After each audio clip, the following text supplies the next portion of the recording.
Una vez más, aquí, amigos televidentes, en este su programa Visión Económica a las 18 horas. Don Leo Valverde y un servidor, Alejandro Noel, con una forma de decir y hacer noticias. Estábamos hablando del gasto fiscal.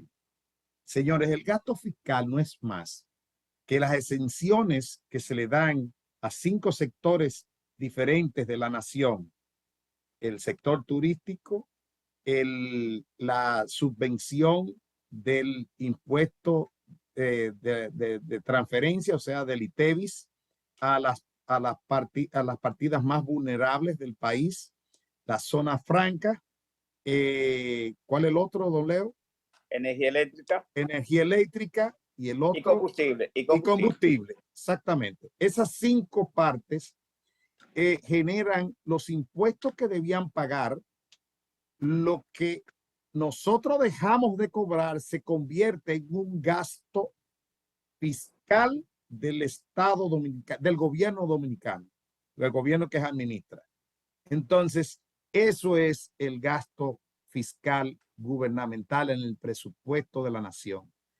Estamos hablando de más de 300,000 millones de pesos, que esos sectores que en muchos casos se hacen para que sean eficientes y tengan beneficios, pero se ha convertido en uno de ellos. Desde el año 1972 tiene esos incentivos para ser más eficientes y que, como no iban a tener beneficio, tuvieran beneficios con esas exenciones. 48 años después todavía están, yo iba a decir una palabra, pero de esa teta. Entonces, Bueno, lo leo. directamente entre el turismo, que es tiene 3 puntos tanto por ciento del total de los 310,000 millones, más los 14% de zona franca, y estamos hablando de un 17, ¿verdad? Solamente esos dos sectores, y 6, 7 del sector energético. Entonces estamos hablando que 25% del total de esas exenciones se van en esos 3 sectores. Pero entonces del 41% del total de los 310,000 que son del ITEVI, combustible, del ITEVI combustible, ¿cuánto se llevan estos sectores? No directamente, sino indirectamente, porque el combustible ellos lo compran. Exactamente, indirectamente, tanto para zona franca, tanto para turismo, tanto para energía, entre otros sectores que obviamente se llevan la mayoría, y los subsidios a los que menos tienen. Estamos hablando de que la yuca no paga ITEVI, ¿verdad? O el plátano que se compra en el supermercado, pero entonces igualmente tampoco paga ITEVI un traje de lujo que se hace en una zona franca para mandarlo fuera, o un catete del área de la salud u otra cosa. Entonces estamos comparando un plátano con la tecnología o con un bien suntuoso de consumo humano, que si bien pero es necesario, no es igual que el plátano, ¿verdad?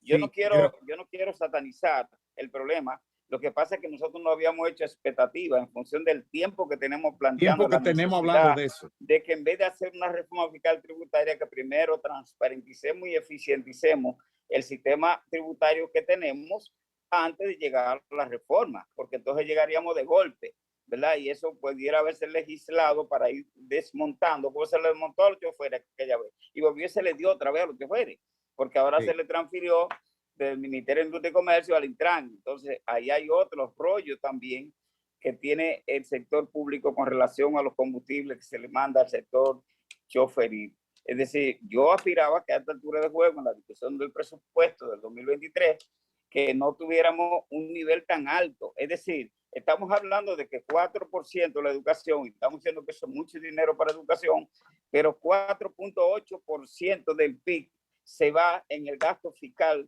que tiene el gobierno de la República Dominicana, y eso obviamente no se puede dejar pasar. Por lo menos en visión económica no lo vamos a dejar pasar sin dejar nuestra posición establecida de que esto hay que corregirlo. Y ya que parece ser que no va a haber manera de tumbarlo para el 2023, yo pienso que tenemos que agendar, y no vamos a soltar el tema, agendar para que a partir de 2024 se empiece a desmontar ese gasto fiscal en la República Dominicana, en el caso de que no hay una reforma fiscal tributaria en el 23, cosa que yo también dudo en el sentido de que es un año preelectoral y en los años preelectoral tomar medidas antipáticas generalmente se hace un poco complicado, sobre todo para los sectores políticos. Leonardo y amigos televidentes, es ineludible que el año que viene hay que por lo menos agendar el desmonte de todo eso, porque nadie en este país va a aceptar más impuestos indirectos. Porque si usted coge a esa persona que se le está dando todas esas exenciones fiscales y la pone, ¿qué están aportando en impuestos sobre la renta? Cero.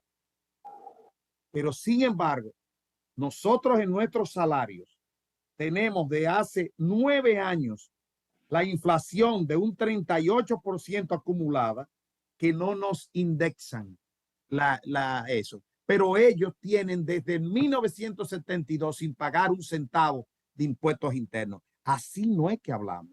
Si disminuimos ese desmonte, si ponemos ese desmonte, nosotros estamos un poquito más suaves, porque ahora mismo ellos no aportan nada como el costo de el pago del impuesto sobre la venta. Sin embargo, nosotros de nuestro salario estamos llegando en el último tramo el 25% del salario. Pero ellos no tienen el costo ni del ITEVIS, ni de los valoren a un galón de gasolina. Que diga usted, amigo televidente, que cada vez que usted echa un galón de gasolina o un galón de gasoil, usted paga de impuestos 43 pesos por cada galón. Cuando usted llama y utiliza 100 pesos en llamada, 30 pesos son de impuestos. Cuando usted se bebe una cerveza o un asunto que tenga alcoholes, estamos hablando del 18% más el 10% más el impuesto de los alcoholes. No lo pagan la gente que tienen las cervecerías o los alcoholes. No, lo paga el consumidor final. Entonces, ¿cómo es posible que se esté hablando aquí de aumentar la carga fiscal al que la está pagando? Porque ellos no pagan un solo centavo. Y para aquellas empresas, le mando a que vayan a impuestos internos a preguntar cuál es el impuesto, o sea, cuál es la tasa efectiva de tributación de esas empresas, que oscila entre el 1.75 y el 4.5%, amigos. La tasa efectiva de tributación de esas empresas que nosotros pagamos cerca del 30% cada vez que utilizamos un servicio de eso. Entonces, ¿quién es que está pagando los impuestos en este país?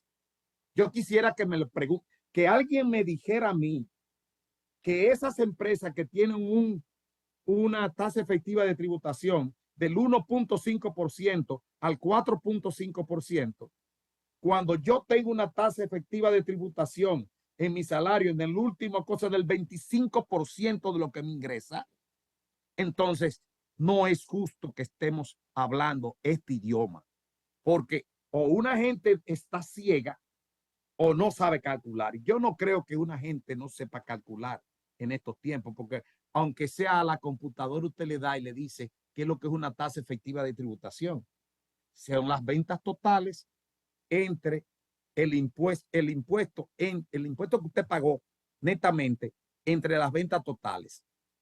Entonces, así no se puede. Y aquí tenemos todos que contribuir a que este país se mantenga y que todos podamos aportar en la justa medida. No puede ser. Y él dijo a todas. Exactamente. Bueno, Alejandro, empiezan a fluir algunas iniciativas respecto a la situación calamitosa de la República de Haití. La Organización de Estados Americanos está consensuando una ruta humanitaria para el traslado de combustible a esta nación que tiene una crisis extraordinaria. Mi preocupación respecto a esta primera medida que se busca de llevar combustible a Haití es quién va a garantizar que ese combustible le va a llegar a los consumidores y que no va a ser controlado por las bandas, porque yo pienso que debe ser conjuntamente. Primero controlo las bandas que son las que están controlando la mercadería, incluidos los combustibles en Haití, y después llevo el combustible, porque si se lleva el combustible antes de controlar la banda, probablemente este combustible sirva para encender más Haití de lo que aún está encendido. Bueno, yo le puedo decir algo, una simple recomendación. Contraten una, una unidad élite y cojan preso a los líderes de las bandas y desármenlo. Eso tiene que ¿Y ser quién gente, lo va a desarmar? ¿Quién lo va a desarmar? eso es una, yo dije una misión élite. No, escúchame que ya llegó una misión élite allá a Haití y resultó un presidente muerto. Eso hay que tener cuidado con esas unidades élite. Sí, pero ¿Quién que la va a contratar? esa unidad élite no la llevó el gobierno, Bueno, la la llevó un llevaron interesado. sectores políticos y Ah, empresariales, lo llevaron. entonces, ¿qué usted tiene con esa unidad élite? De usted armar a la policía y ir con los fiscales para cumplir con la ley. Y entonces, óigame, 500 personas no pueden tener 10 millones de personas a su, ¿cómo se llama? En sus manos. Eso es imposible. Las guerras de guerrilla ya pasaron a la historia. Y esto no está en las montañas. Esto está y todo el mundo lo ve. Y todo el mundo lo identifica. Y todo el mundo sabe dónde estaban y con qué cuentan o dónde están. Entonces, que no me vengan a mí con asuntos de que no pueda haber un asunto élite, gente preparada, que no sean matones, que así no se puede. Pero con los mecanismos legales que tiene la vecina hermana de Haití, que nadie cumple con nada, que usted tenga una gente que lo haga cumplir junto con las autoridades, no solos, porque se van manso con cimarrones. Pero eso se puede hacer. Eso no cuesta tanto. Lo que pasa, Alejandro, en la lectura de algunos análisis importantes en América Latina sobre la problemática de Haití es que Estados Unidos no, como que no está muy animado a buscarle la solución al problema de Haití, porque es que ese problema, estamos demasiado cerca de la costa este de los Estados Unidos y eso tiene unas implicaciones en términos del rol que desempeña la isla en el marco de la geopolítica controlada por Estados Unidos en todo lo que tiene que ver con el Caribe y la conexión del Caribe con otras regiones de América Latina y sobre todo de América del Sur. Entonces ahí hay unos intereses políticos importantes.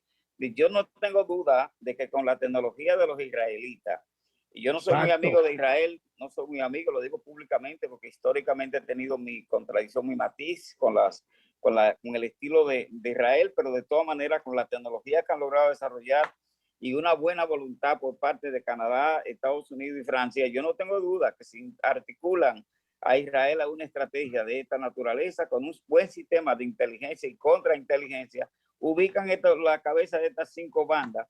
Y yo pienso que el referente que Bukele ha hecho en El Salvador, de que Bukele hizo el trabajo de ubicar dónde estaban los jefes de la banda, porque si no fue que aparecieron ellos mismos en los parques, fue que se les ubicó donde estaban y al día de hoy ya van casi 50,000 detenidos de lo que son las maras y las bandas en El Salvador.